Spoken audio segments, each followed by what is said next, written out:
grabar. Ahí estamos ya. Estamos de entrada con la recuperación de la mesa de las mujeres insumisas con Ingrid Urgelles y Daniela Pastrana. Y pues bueno, aquí está Camilo, porque no está el Alejandro, pero eso ya lo sabíamos. Muchísimas gracias por conectarse, muchísimas gracias por traer este espacio a los Pagos de la Semana para que sea cada vez más rico y cada vez más plural y más entretenido, sobre todo, y más informativo, creo yo. Am, y vaya que sí ha sido una semana con dos notas importantes, ¿no? La decisión de la Suprema Corte de decir, bueno, pues no podemos atajar la reforma judicial como lo hubiéramos querido hacer y se está cambiando, y la elección de Donald Trump en Estados Unidos, lo cual nos lleva a muchas personas a la desesperanza y a una serie como de disonancias cognitivas, ¿no? De poder entender qué está pasando y de por qué pasó esto, ¿no? Los compañeros de Revista Anfibia tenían una publicación esta semana que decía ¿cómo es que no vimos que iba a ganar Trump, ¿no? ¿Por qué no entendimos que iba a ganar Trump? Y creo que el ir entendiendo esos huecos nos podría ayudar muchísimo. Pero bueno, ya para que hablen ustedes y yo me calle, pues más bien no sé si quieran ir empezando alguna de las dos, básicamente con esto, ¿no? ¿Cómo entendemos que ganó Trump?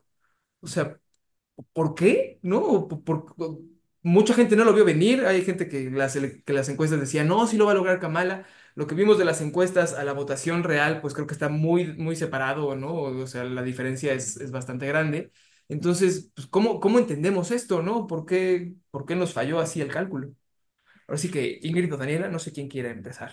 Nos vamos. Ahora sí que a ver a quiénes nos falló el cálculo, porque yo creo que estaba bastante calculado desde hace muchos meses. Veníamos diciendo que había una tremenda posibilidad de que ganara Donald Trump. Digo, creo que tenemos como un año diciendo que posiblemente ganara Donald Trump, ¿no? Hubo un pequeño repunte cuando después de este debate tan fallido en el que vimos que Joe Biden no podía ni siquiera articular palabras, hubo un pequeñísimo repunte cuando se hizo el cambio, el relevo de candidato y en el arranque pues parecía que ella podía levantar.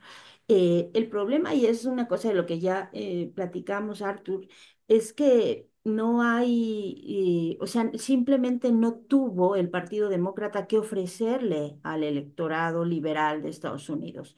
O sea, el costo político de mantener el genocidio en Gaza, ya no solo es que Kamala llegó tarde y mal a la campaña, sino que además el Partido Demócrata no tenía nada más que decir que no a Trump, porque no era una mujer que representara a las mujeres, no era una mujer que representara a las comunidades afrodescendientes, había sido una fiscal muy dura, cosas que ya hemos platicado, o sea, no era el personaje que podía representarle algo a las personas que pueden ser más progresistas y más de izquierda y más sensatas de Estados Unidos. O sea, simplemente no era, solo era no Trump. Y claro, todos podemos decir Trump es horroroso y después de ver quiénes fueron los primeros que salieron a apoyarlo, pues sí, por supuesto que podemos decir que es susto Trump. Pero aquí hay una responsabilidad total, no sé qué piensa Ingrid, pero yo veo una responsabilidad total del Partido Demócrata, incapaz, absolutamente incapaz de cambiar su entendimiento de, pues, de lo que estaba requiriendo ese electorado, ¿no? Incapaz de modificar, de dar pasos atrás en su apoyo irrestricto a Israel, en su incapacidad también de presentar una oferta pues más avanzada a un electorado que pues que supongo que aspiraba a otra cosa, ¿no? Y Donald Trump se concentró mucho en ofertar unas mejores condiciones económicas. O sea, Donald Trump le habló a la clase trabajadora. Donald Trump le habló a los sectores populares, Donald Trump le habló a los latinos, y no a los latinos que están sin documentos, porque articuló un discurso de los migrantes buenos y migrantes malos. Y a los que ya tienen unas generaciones ahí les hizo sentido decir, no, bueno, yo soy de los migrantes buenos y que no lleguen los migrantes malos, ¿no? pero vamos, le habló a esos sectores. Kamala nunca le habló a esos sectores. Al final, un poco al final, con el tema del aborto, le habló a las mujeres, pero no le habló a ninguno de los sectores que podría haber recuperado y solo dijo, yo no soy Trump y voten por nosotros como para mantener el status quo, o sea, y justamente personajes como Trump, como Milley, como otros que han emergido, estos outsiders de la política, emergen del cansancio y del agotamiento de la gente a la política tradicional, que es lo que representaba ahora Kamala y antes Hillary, ¿no? Hace algunos años. Entonces, pues es lo mismo, repitieron la fórmula y perdieron de la misma manera, exactamente igual. Una responsabilidad o una irresponsabilidad del Partido Demócrata, ¿no? Más bien. Ajá. Ingrid, tú, bueno, no sé, ajá. No, pues si quiere Ingrid No, alguna. me puedo colgar de lo que estaba diciendo Dani justo al final, porque efectivamente leer la derrota de los demócratas en clave de género creo yo que es un gran error.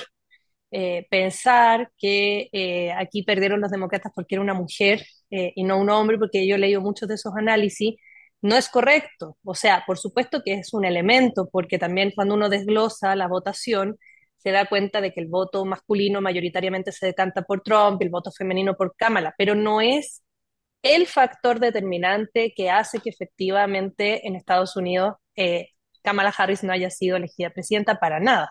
Este tiene que ver con una cuestión que es bastante más profunda, pero también que viene arrastrándose del gobierno de Biden. Kamala, y bueno, recordemos que Biden era el candidato, se supone, ¿no? Que iba a perder igual que Kamala, ahí, no, ahí el género no hubiera hecho ninguna diferencia. Y Cava tuvo muy poco tiempo también para armar su candidatura, porque esto Biden no se quiso retirar a tiempo, pese a que estaba ahí con una demencia tremenda. Pero ese gobierno es un gobierno que tiene índices de apoyo muy bajos, que le fue muy mal, que no fue capaz, como decía Dani, de dar respuestas a cuestiones de crisis internas que tienen que ver con lo que se viene arrastrando post pandemia, ¿no? La inflación, la subida del precio de la gasolina, el aumento del costo de la vida, la desigualdad económica, que en Estados Unidos cada vez la brecha es más grande, y un estancamiento del salario mínimo que no se resolvió. Entonces acá el factor determinante es el factor económico. Ese es el gran factor de por qué la gente vota por uno o vota por el otro. Y la narrativa de Trump, claro que es efectiva, como todas las narrativas de la ultraderecha, ¿no? Él se presenta como un outsider que está fuera de estas élites ilustradas, digamos, de los demócratas, que está fuera de la politiquería de la cual la gente está muy cansada, y se presenta como alguien que es antiestado, antiprogresista, anti todo, ¿no? Es un poco la retórica que usan todos estos candidatos de la ultraderecha, Milley y compañía, y por lo tanto sí le funciona, ¿no? Porque también tiene que ver con un cansancio de que esta democracia liberal no está dando resultados para la gente. Entonces, eh, ¿cuáles son los factores sobre los que tendríamos que estar pensando? Bueno, hay factores importantes como, por ejemplo, que es la misma cantidad de gente la que votó por Trump, sin embargo, no es la misma cantidad de gente que votó por Biden. Y eso tiene que ver con lo que decía Dani, perder la base votante, perder a tu base por estar apoyando un genocidio, por no dar respuestas, porque no te importe, cuestiones tales como esa respuesta que da Kamala en su meeting cuando alguien le dice lo de Gaza y él dice, estoy hablando, no te metas, estamos aquí votando en contra de Trump, y que además tu propuesta de gobierno no sea más que no salga Donald Trump, o sea, no proponer absolutamente nada, ¿no? Y para efectos de los feminismos, solamente el aborto, o sea, tampoco hay una agenda feminista como tal, ¿no? Uno dice, bueno, pero ¿qué es lo que estaba proponiendo en realidad Kamala? O sea, ¿por qué alguien votaría por ella, no? Y esto tiene que ver con el desfonde del liberalismo. Es un desfonde que viene ya hace mucho rato, que un poco acá queda de manifiesto, ¿no? Pero toda esta cuestión como de no lograr llegar a la clase trabajadora, a las clases medias, porque son esas las clases sociales que votaron finalmente por Trump.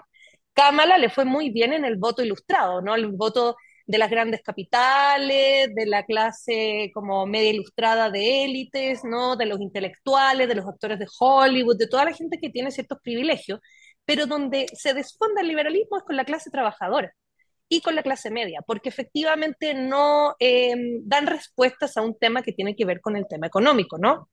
Y el problema es que estas democracias liberales, estos, digamos, movimientos que no son de izquierda, porque hay que ser súper claro en decir que el Partido Demócrata no es de izquierda, no tiene una agenda de izquierda, tiene una agenda que es de una derecha liberal, pero no es de izquierda. Aquí no perdió la izquierda porque no había proyecto de izquierda en Estados Unidos. Pero esta democracia en el fondo de mercado le abre la puerta a las derechas, un poco lo que pasó con Macron en Francia, es decir, cómo hay un fracaso de este liberalismo, no hay una propuesta de izquierda. Y cuando tú te corres al centro-derecha, quien te va a ganar va a ser, por supuesto, la ultraderecha, ¿no? Que ahí es donde está el camino por el cual entran. Y un poco también tiene que ver con esta crisis, y ahí vendría a ser como Arturo el tefón de mayor, ¿no? La crisis del capital, la crisis del capitalismo, que no es crisis para el capital, porque el capitalismo para existir necesita vivir en permanentes crisis. La crisis le ayuda al capital, pero las crisis generan problemas de desigualdad, de injusticia social, que finalmente recalan en un estilo de vida, en un estilo de vida, ¿cierto?, que genera esta crisis como del sistema, ¿no? Entonces, esto tiene que ver con esta crisis que es del capital, pero también hay una crisis de los pueblos, de los proyectos de izquierda. Hay una parálisis de la izquierda internacional de no ser capaces de dar proyectos, de proponer proyectos, ¿cierto? La izquierda global en el fondo se ha alejado de la clase social como una identidad más de organización, sino que simplemente ha estado siempre ahora como recluido esperando a ver qué pasa en el otro lado. Entonces, la verdad es que son muchísimos elementos, principalmente en la muerte del liberalismo, ¿no? Y la falta de proyecto de izquierda. Era obvio que iba a salir Donald Trump. A mí me llama la atención que estén descubriendo que eso era algo impensado, porque era obvio que iba a salir Donald Trump. Hubiera sido rarísimo que hubiera salido Kamala, porque efectivamente está en la crisis que es evidente lo que va a ocurrir. Así que bueno, ahí lo dejo como primer saque. Sí, justamente creo que toca temas importantes relacionarlo con pues, la política internacional, ¿no? Las elecciones de Estados Unidos siempre conllevan esta reorganización de la política a nivel internacional, ¿no? A nivel global. Y me gustaría preguntarte, ¿qué implica todos estos saludos que recibió o estos elogios que recibió, pues, el presidente Donald Trump de parte de Elon Musk, empresarios de esa magnitud? Y además de personajes como Netanyahu, en este momento tan crítico, ¿no? ¿Qué es lo que representa? No sé quién quiera contestar. Mm. ¿No? ¿No? Y esta cuestión, ¿no? Como su liga de super Sí, amigos justo. malvados, ¿no? Así como todos los que están ahí, dice uno, ay, qué susto que me dan en verdad. Pero pues eso, vámonos en orden, ¿no? Dani, creo que ibas tú. Ahora ya no sé cómo ponerle aquí para que nos veamos todos los que somos y los que Vale. estamos y así, pero porque qué complicado es esto. Bueno, pero bueno, Dani, si quieres, vele arrancando mientras yo aquí me despineo las cosas. Um, a ver, sí, la noticia realmente es muy mala. O sea, el hecho de que fuera previsible, el hecho de que ya la tuviéramos clara desde hace mucho tiempo, no le quita el grado de terror a lo que implica que regrese Donald Trump a la presidencia, porque Donald Trump representa un proyecto político eh, sí de grupos, o sea, no es, parece que es un improvisado en la política, parece que es un outsider, pero no, o sea, son personas que han participado o que se han ido involucrando desde del sector privado al sector público como parte de de un plan o de un proyecto global, de un grupo mucho más grande, o sea, son personajes que le son útiles a un grupo de poder. Y en este caso el grupo de poder, pues obviamente es el que promueve eh, la iniciativa privada, sino en el esquema de mi ley de desmantelo todo el Estado, porque Trump sí tiene una idea muchísimo más proteccionista, ¿no? Porque al final de cuentas es un imperio, entonces él sí va a defender esto de América para los americanos, ¿no? Y proteger primero que nada ahora sí que es a su país, y sobre eso venir a imponer las reglas hacia el mundo. Pero lo que sí tiene claramente es una idea y una propuesta que representa dos cosas, el neoliberalismo y el conservadurismo, digamos, este moralino horrible de las derechas conservadoras. ¿No? Esas son las dos cosas que tiene. Entonces tiene un discurso aparte de terraplanista, de no, el cambio climático no existe y todo eso, también es un discurso racista, xenófobo, machista. Todas esas cosas juntas, todas esas maravillas y bellezas con las que siempre estamos batallando, quienes hemos peleado mucho y trabajado mucho por la defensa de que las personas son personas en el mundo, en todo el planeta, y que deben, y que todos nacemos con los mismos derechos. Eso sí es un problema porque exacerba, es muy útil porque está basado en el odio hacia la otra persona, hacia la otra edad. Entonces exacerba odios en sectores de la población que ya de por sí andan bastante extraviados en la vida. Todos estos Ku Klux Klanes y esos, pues andan de por sí ya así, y luego les atiza, ¿no? Les echa este, ahí más ingredientes. Entonces, sí es preocupante en ese sentido. Ahora, en términos reales, para la situación de la relación bilateral con México, que no va a ser para nada sencilla, van a tener mucho trabajo ahí. Marcelo Ebrard y Juan Ramón de la Fuente van a estar muy ocupaditos. Eh, pero en términos reales de la economía real y de la geopolítica real, no, tampoco es tan fácil que cumpla sus amenazas. O sea, no es que pueda llegar y bombardear a los grupos de narcos en México, ni como la vez pasada que pueda poner 6 muros, ese tipo de cosas que sí van a ser fundamentales, tanto la política de drogas como las políticas de migratorias, que son las que generalmente nos cruzan, ¿no? O sea, las de comercio, por supuesto, con el tratado comercial y las energéticas, que son muy importantes. De las energéticas casi nunca se habla en los análisis y es fundamental. O sea, ese es uno de los temas más fundamentales que hay en el tema de las relaciones bilaterales, pero casi nunca se ponen sobre la mesa de los análisis. Eh, Estados Unidos siempre actúa como si fuera, como si ellos no tuvieran responsabilidad. ¿Y a qué voy con esto? Es que dicen, los narcos mexicanos, muy malos, bad boys, dicen, ¿no? Vamos a cerrar la puerta y los vamos a bombardear. Sí, ¿y entonces a quién le van a vender sus armas? Porque las armas que tienen los grupos criminales en México, pues el principal vendedor y el principal manufacturero, pues es Estados Unidos, de eso medio controla su economía. Entonces, no es tan fácil, ¿no? El asunto de que todo lo que quiere hacer de vamos a atacarnos, no.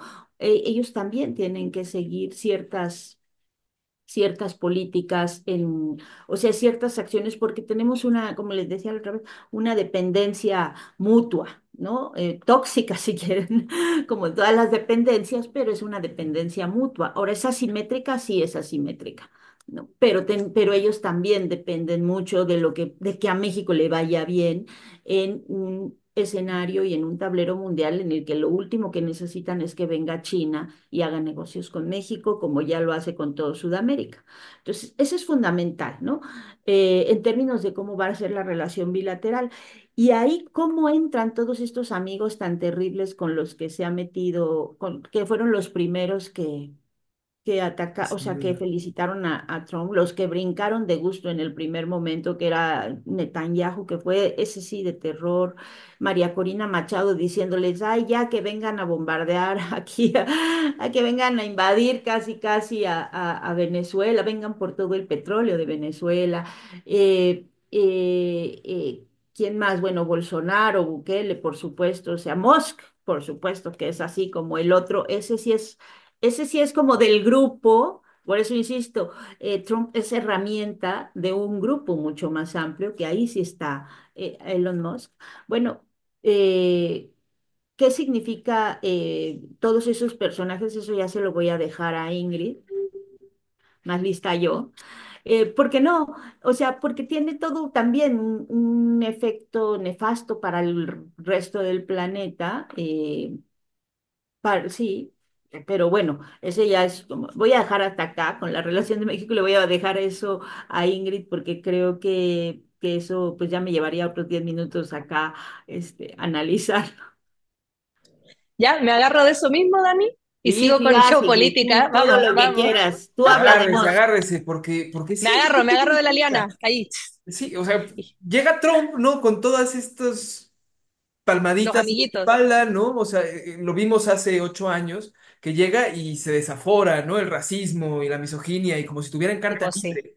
Pero ahora lo vemos con un montón de actores internacionales que tienen un megáfono, pues, de miedo. Entonces, ¿a dónde vamos a parar, como dijera el clásico? ¿A dónde vamos a parar? Mira, aquí hay que decir una cosa que es muy, muy terrorífica, que este es como un Trump recargado. ¿Por qué es un Trump recargado? Porque gana todo, gana el voto popular, que eso es mucho, ¿ah? Es decir, gana y conserva, bueno, conservan los republicanos la mayoría en la Cámara de Representantes, pero ahora toman control del Senado, y además tiene el apoyo de la Corte Suprema, que es una Corte Suprema ultraconservadora. Entonces, Donald Trump, a efectos de toda la política interior de Estados Unidos, no va a tener ningún cortapisa. Es decir, va a hacer lo que realmente él quiera. Ahora, yo veo aquí, lo podríamos dividir como en riesgos para el mundo, riesgos para el pueblo estadounidense. En el término del riesgo para el mundo, por supuesto, todos identificamos inmediatamente el riesgo del impulso a la extrema derecha. Que salga Trump, por supuesto que puede generar un efecto en cadena de todos estos individuos que se juntan y que son amigos entre ellos. Milei, Bolsonaro, Bukele, José Antonio Cast en Chile, es decir, les da un impulso, ¿no?, a este grupo, que eran outsiders, pero que hoy en día están agarrando como muy buen lugar, ¿no? En sus distintos países. Eso es como el riesgo que todos identificamos como inmediatamente. Ahora, la agenda interior de Estados Unidos va a tener que ver con políticas extremadamente neoliberales tipo Milley, es decir, la reducción de impuestos brutal para los súper ricos, porque él siempre dijo que iba a eliminar impuestos, eso sí o sí viene. Muchos negocios para el complejo militar, para las empresas de combustibles fósiles, dijo que iba a haber mineras a cielo abierto en todo Estados Unidos, olvídense del tema ambiental.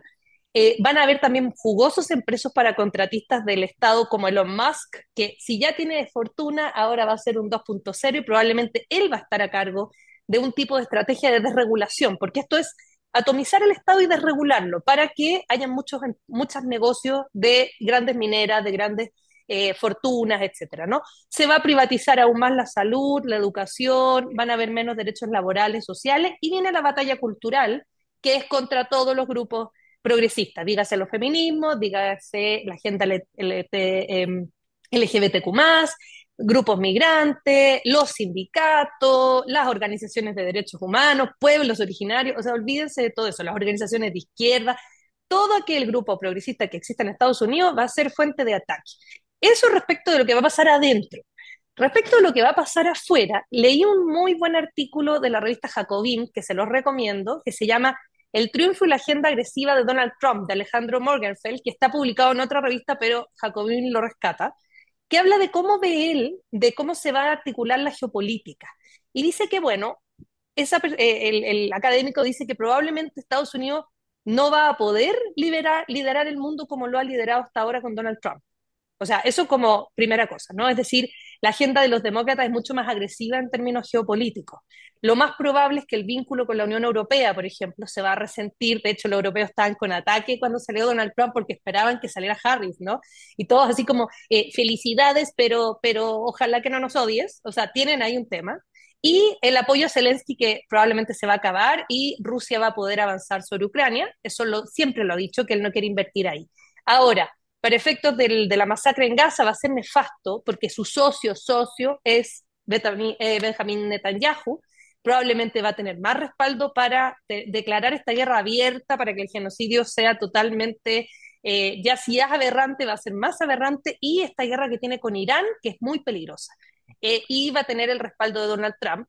Y van a volver las tensiones comerciales con China, obviamente, por toda esta guerra económica que Estados Unidos lanzó el 2018 con Donald Trump. O sea, Donald Trump viene con la idea de la guerra comercial. Ahora, ¿qué va a pasar con las instituciones multilaterales? También guerra contra las instituciones multilaterales porque a Donald Trump no le gustan las agendas globales. Entonces, por lo tanto, la ONU, el G20, Amnistía, lo que sean organismos internacionales, van a sufrir un revés con Donald Trump. Por otra parte, la América Latina. Y aquí viene la parte un poco tenebrosa para nosotros, porque para efectos de América Latina, Estados Unidos lo que va a hacer es un repliegue, va a sacar tropas de afuera, va a dejar de tener estas guerras gigantes afuera y va a volver a una estrategia que es como nacionalista de repliegue, es decir, hacia adentro. Ahora, para que Estados Unidos pueda vivir en este como aislacionismo de propio, ¿no? Necesita el patrio trasero, necesita América Latina. Y en ese sentido nos va a llegar a nosotros como una reconfiguración de la doctrina Monroe, dice este autor. Yo creo que puede ser, ¿eh? En el sentido de remilitarizar la política latinoamericana, que ya existe, porque ya tenemos el Comando Sur en todos lados, pero ahora viene más fuerte el Comando Sur, porque efectivamente va a necesitar América Latina, porque no va a seguir en esta guerra como internacional. Entonces lo más probable es que haya más sanciones para Cuba, va a ser más difícil la recuperación para Venezuela, el Comando Sur va a tener mucho más fuerza y ahí viene lo que va a negociar con Rusia y China, que a nosotros no nos conviene tanto, porque para negociar, por ejemplo, que Rusia se quede con el territorio de Ucrania o que esa guerra se termine, lo más probable es que le va a pedir a cambio que se retire de Venezuela y que no apoye a Cuba. Y para que China también dejarlo tranquilo en términos del avance que ha tenido Estados Unidos en el mar de China, le va a pedir probablemente como contrapartida que deje a América Latina en términos de los negocios que tiene, ¿no? Es decir, o sea, échese para atrás.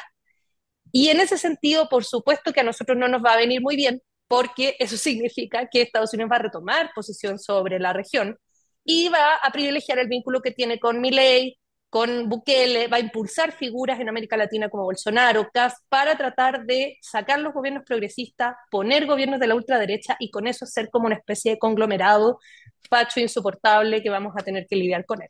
Así que ahí lo dejo. Oye, Agárrense. Ingrid, pero eso va a ser, vamos, es como su intención.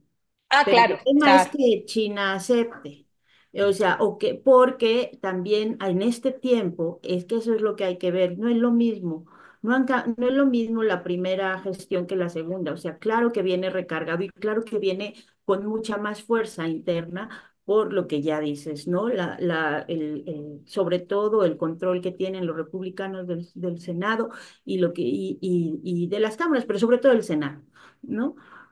Pero el mundo en estos años ha cambiado y crecieron las BRICS. Y lo acabamos de platicar y de ver y de analizar hace un par de semanas, ¿no? El amplio grupo que se ha ido formando ahí, ¿no? Que hace que tenga elementos distintos y ya parece que China como, ¿por qué va a decirle, bueno, pues si yo me quito tan fácil, si tengo mis negocios y además yo ya llegué, ya nomás me falta casi México, porque ya tengo Nada casi más. todo tu continente, ¿no? Bueno, y Cuba. Entonces, como, ¿por qué me voy a echar para atrás? Ese es un elemento que ha cambiado en esa discusión. Hay que ver, tendremos que ver ahí también cómo se comporta ese bloque y qué están. Por eso es importante seguir el camino que han tenido las BRICS, porque la reacción de ellos, una cosa es lo que intenta Estados Unidos, que por supuesto sigue siendo el país que tiene el ejército más poderoso del planeta, eso sin duda, pero vamos, que los otros no tan como, no son ni están aislados, ni son débiles, ni mucho menos. Y entonces ahí la respuesta que ellos tengan va a ser definitiva. Y la otra cosa, en relación a cómo nos comportamos nosotros, pues ahí sí hay un riesgo, porque América, y por eso todos están viendo a México, todos los países están viendo a México con mucha atención, porque las condiciones, o sea, el único país que tendría mínimas posibilidades de negociar algo en este juego, pues es México, ¿no? América Latina está muy, pero muy frágil, o sea, el otro es, obviamente, tendrían que ser Brasil y Colombia, Brasil que es el más grande, pero que justo ha estado, y es el líder, además ha liderado lo de las BRICS, pero que Lula tiene una posición o una fortaleza interna muy enclenque, o sea, está muy, muy frágil su correlación de fuerzas internas como para poder también estar teniendo el peso que todos quisiéramos que tuviera en este juego. Y por otro lado, pues los demás países están, bueno, salvo Colombia, Venezuela, los demás están en manos de las derechas. ¿no? Y cada vez, y de estas derechas cada vez más terribles, ¿no? La de Noboa, la de Milei, la de Bukele. Entonces, México, por eso es importante lo que pasa en México, o sea, el juego que tiene México dentro del planeta, porque pues México ahorita está en una posición, insisto, distinto, ya les decía la otra vez, pero distinta como para enfrentar eh, en una relación totalmente asimétrica todavía, pero México ya ahorita es el primer socio comercial de Estados Unidos. O sea, no solo tenemos nosotros como a 1 millón de estadounidenses viviendo en el territorio mexicano y a 30 y tantos millones de mexicanos viviendo en Estados Unidos, sino que además, en términos de inversiones, México es el que más o sea, el que le vende a Estados Unidos. O sea, entonces ahí el nivel de trabajo, por eso insisto, que van a tener tanto Marcelo Ebrard como Juan Ramón de la Fuente va a ser fundamental, porque ahí hay una forma también de llegar a poner altos a ciertas cosas, no a muchas, no a todas, de todas maneras digamos, un enemigo muy grandote, pero no estamos indefensos. Ese es un tema y por eso la gente, o sea, el resto del mundo está viendo a México, ¿no? En ese enclave de América Latina, porque no es que tengamos, o sea, que nos agarren con las defensas en ceros. Ahí Estados perdón, me voy a agarrar de Dani porque, perdón Arturo, te estamos saltando de manera olímpica. Unidos. Pero si nos vamos a México, yo creo que hay que dividir México del resto de la región, tal como dice Dani, para efectos de ver qué es lo que va a pasar con Donald Trump, porque todos los que dicen que Donald Trump nos va a poner la bota encima están sumamente equivocados. ¿Por qué? Porque Donald Trump va a volver a su guerra comercial con China, la que siempre ha querido tener y la que siempre anda vociferando. Para poder tener una guerra comercial contra China, necesita a México, no tiene de otra. México es el lugar donde, digamos, puede producir todas estas empresas que le pueden hacer el contrapeso a China. Tiene que ser en territorio mexicano a través del nearshoring, porque además tienen que traerse las empresas de offshore para acá. Lo que significa que maquilas tienen que estar en territorio mexicano porque este es el lugar donde se produce esa parte del proceso productivo y por lo tanto no va a haber posibilidad de una guerra comercial con China si es que México no es el socio comercial de Estados Unidos. Entonces a nosotros, siempre que Estados Unidos se pelea con China, a México le beneficia.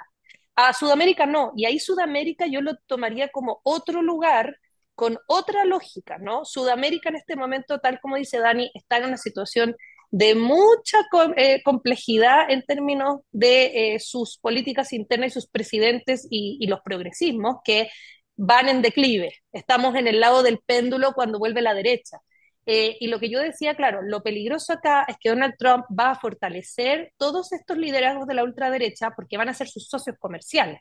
O sea, que esté Milei en Argentina, a Estados Unidos le va a beneficiar tremendamente, porque para la guerra comercial contra China y para que Elon Musk produzca sus autos eléctricos necesita litio.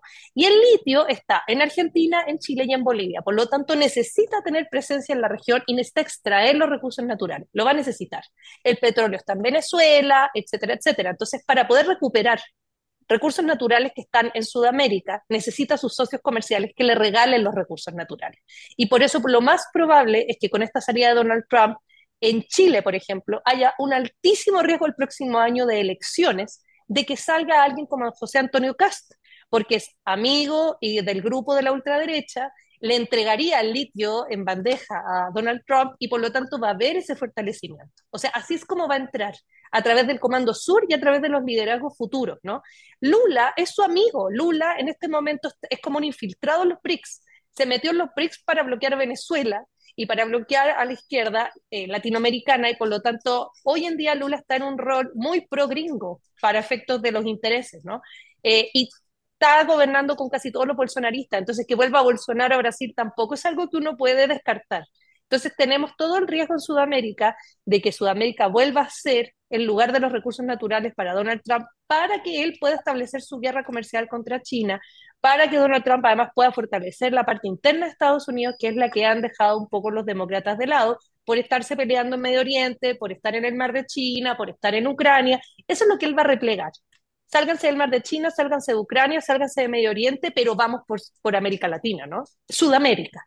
Y ahí México no tiene el mismo poder negociador. México tiene poder negociador con Donald Trump hoy en día, porque tiene el poder de decirle, ¿sabes qué? Tu negocio no, o se lo doy a los chinos, o no sé. O sea, México puede elegir ahora con quién negociar. Entonces vamos a tener una posición sumamente diferente. Perdón, ahí lo dejo. Arturo, por favor.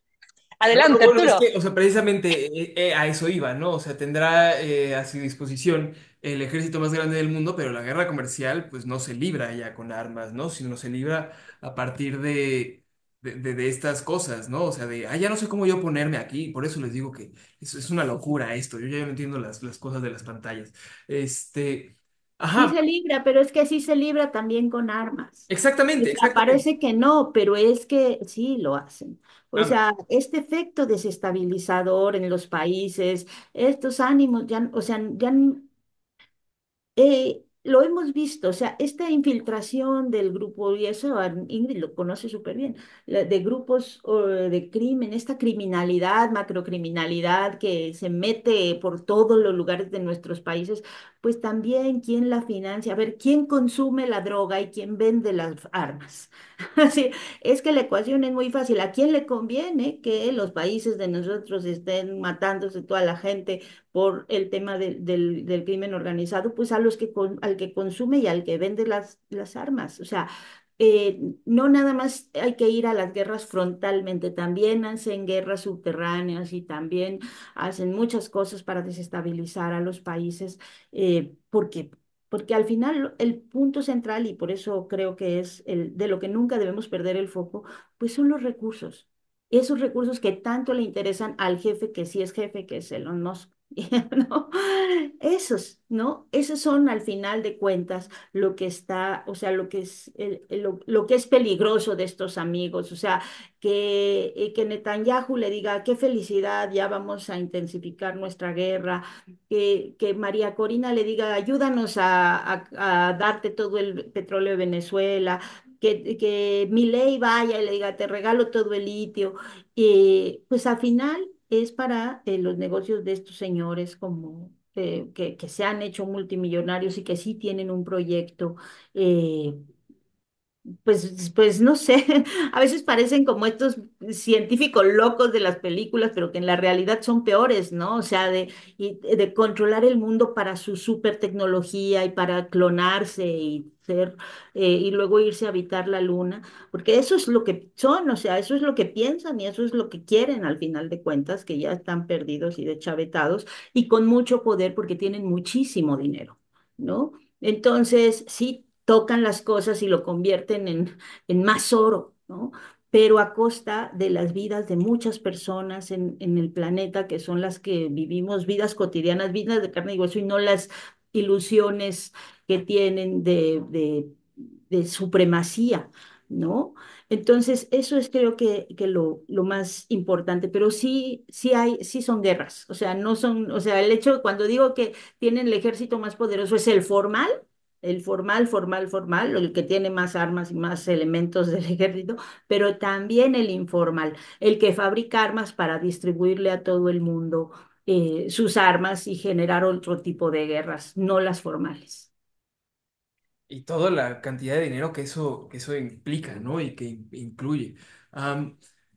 Se nos va haciendo corto el tiempo y todavía queríamos hablar de la reforma judicial, pero no sé si quieren agregar un comentario más bien un poco breve de esto que vimos, ¿no? De esta intentona y de esta traición, supuesta traición, dicen, de Arturo Pérez Dayán al bloque de los jueces.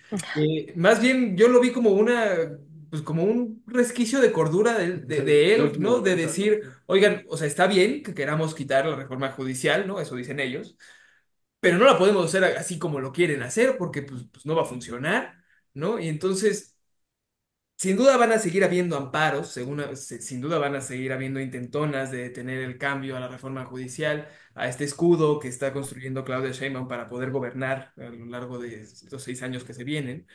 Am, pero entonces, ¿por dónde van a regresar? O sea, Trump ya regresó, pero Norma Piña y sus secuaces, ¿por dónde podrían empezar a regresar a este intento de controlar y de no soltar el poder judicial? ¿No? No sé tú, Camilo, cómo veas. Pues mejor nos explica. A ver, sí. A ver de ese lado, a ver de ese lado.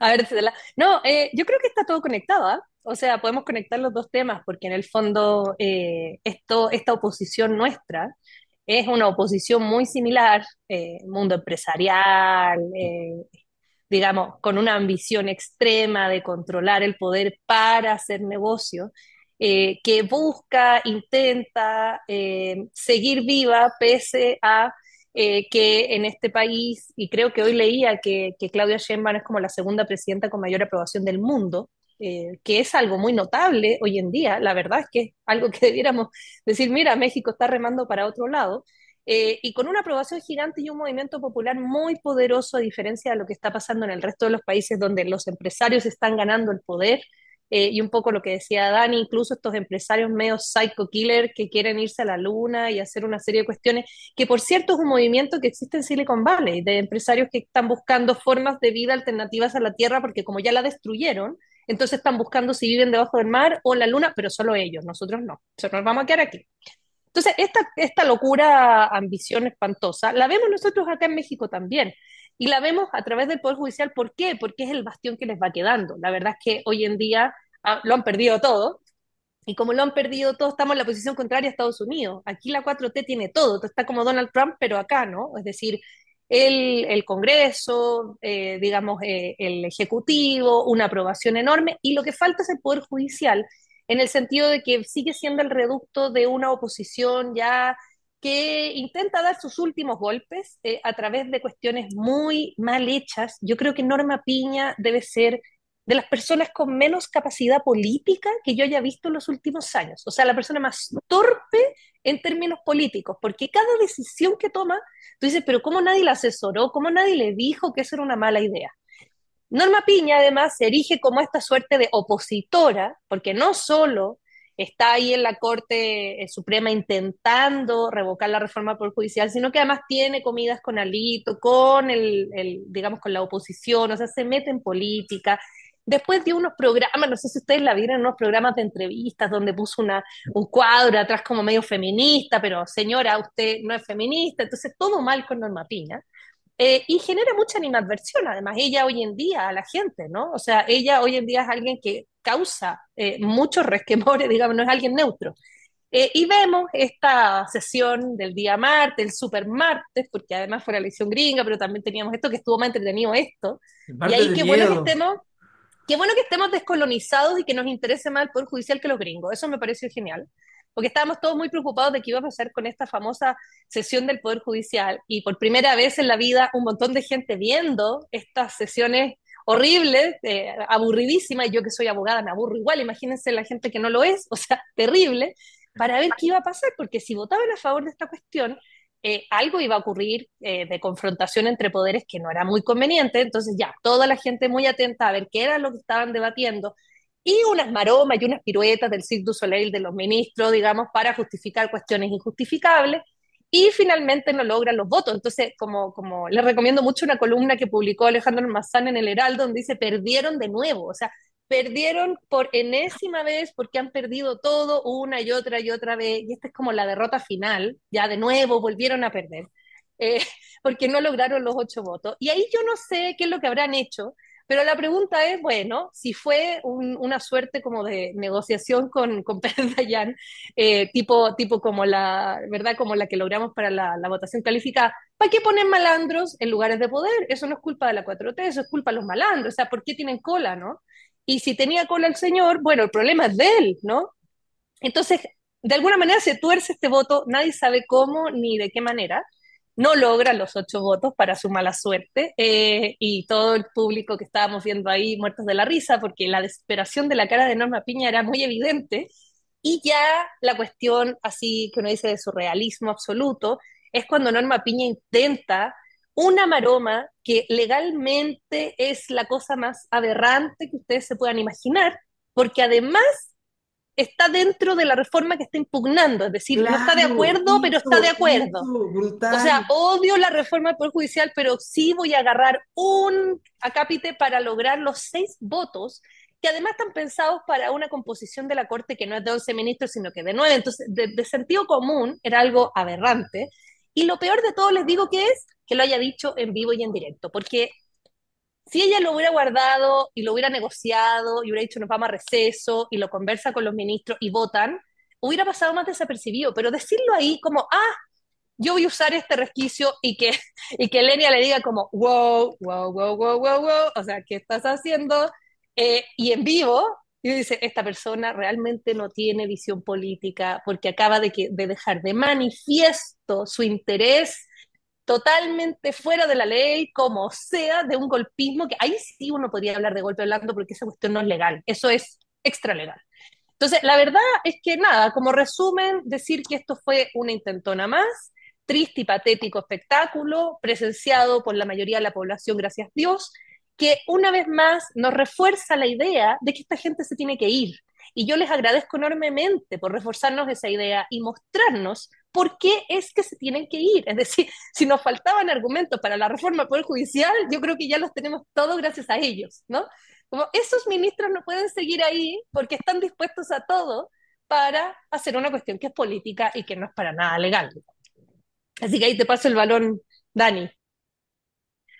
Pues yo, mira, nada más les voy a decir una cosa, porque creo que es importante.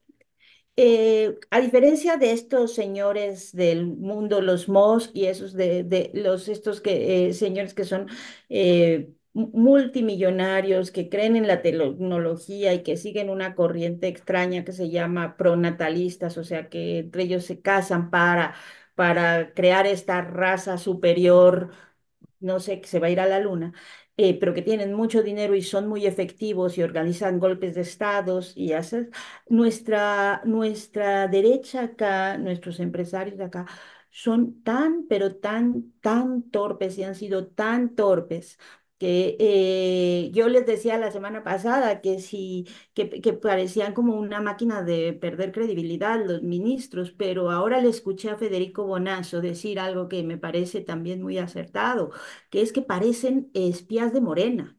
O sea, porque lo hacen tan mal, lo hizo tan mal Xóchitl y lo ha hecho tan mal Norma Piña, que al final parece que son infiltrados de Morena para hacerlo todo muy mal, ¿no? Y creo que ese es el problema, ¿no? O sea, ese es el problema que tienen ellos. Y digo, qué bueno ahorita porque permite en un entorno muy complejo para Claudia Sheinbaum, muy complejo, porque tiene que lidiar con las contradicciones internas de Morena, tiene que lidiar con Trump, tiene que lidiar con un montón de cosas, con que es mujer y que, bueno, sigamos teniendo una sociedad muy patriarcal. Pues qué bueno que tiene esta oposición, porque si no, pues no sé cómo, cómo le haría con tantos frentes abiertos, pero esta es de patito. Esta es una oposición patito que todo lo que hace lo hace así, tan evidente que pues todos vimos la triquiñuela esta de querer que 8 fuera igual a 6, ¿no? Y entonces, pues unas barbaridades. Entonces yo creo que con eso nos quedamos. Hay mucho que todavía tendremos que analizar, hay mucho que ver. Tuvimos esta semana, pues ya Claudia Sheinbaum habló con Trump. Vamos a ver cómo se comporta Estados Unidos, vamos a ver cómo se acomoda, vamos a ver cómo se comporta China. Y vamos a ver también, pues, qué otro capítulo nos esperan, insisto, en esta política del correcaminos y el coyote, que yo pensaba antes que era Claudio X González, pero ya estoy viendo que es como un patrón, ¿no? Todos le hacen así, Claudio X, Xochitl, Norma Piña, todos van como el correcaminos, digo, como el coyote queriendo ponerle la bomba y les explota ahí en la cara. Eh, pues así está la oposición. Entonces, pues vamos a ir viendo más bien cuál es su siguiente paso. Ya anunciaron que se van a ir a la Corte Interamericana de Derechos Humanos, ya anunciaron que van a insistir en anular. Está también el tema ahorita con el INE, que como el que detuvo temporalmente el proceso, ¿no? De de la elección, pero yo creo que pues hay que empujar que siga avanzando, ¿no? Que cierre ese capítulo, porque es importante ese capítulo, y ya con eso no me despido, ahora sí que lo último, porque es importante, porque no hay que olvidarlo nunca, se va cerrando la posibilidad de tener una experiencia como en otros países de lawfare, ¿no? Se van cerrando grietas, se va modificando, además de que es necesario estructuralmente modificar un poder que ha sido inamovible durante 200 años, además de todo lo demás, también se va cerrando otro frente. que es el que claramente podía haber sido el ariete para afectar cualquier iniciativa y cualquier proyecto de esta cuarta transformación, segundo piso, ¿no? Entonces, bueno, pues ahí vamos a ver. Ahí vamos a ir viendo. Muchísimas gracias a Ingrid y a Daniela por conectarse para este retorno de la mesa de las insumisas. Esperen más mujeres insumisas aquí en los pagos de la semana. Esperen más transmisiones como esta. Y bueno, con eso nos despedimos y regresamos al estudio del cual no nos hemos ido, pero sí estamos y no estamos. Ahorita van a ver. Muchísimas gracias y hasta la próxima semana, como todas las semanas, como dice ya Ingrid. Dice Muchas gracias Ingrid, y hasta el próximo viernes. Bueno, pues sí, cada vez que podamos aquí vamos a estar. Un hasta el abrazo próximo a los dos viernes. y qué pena que no los dejamos hablar, pero pues somos insumisas. Exacto, Ay, exacto. pues ya sabemos a lo que nos atenemos, ¿verdad? Ya. Ya vamos entendiendo. Ya verá el Alejandro cuando venga a ver a lo que, a ver si él logra poner sus preguntas sesudas y complejas, a ver si lo dejan. Pero bueno, ahí nos vemos el próximo viernes. Chao, chao.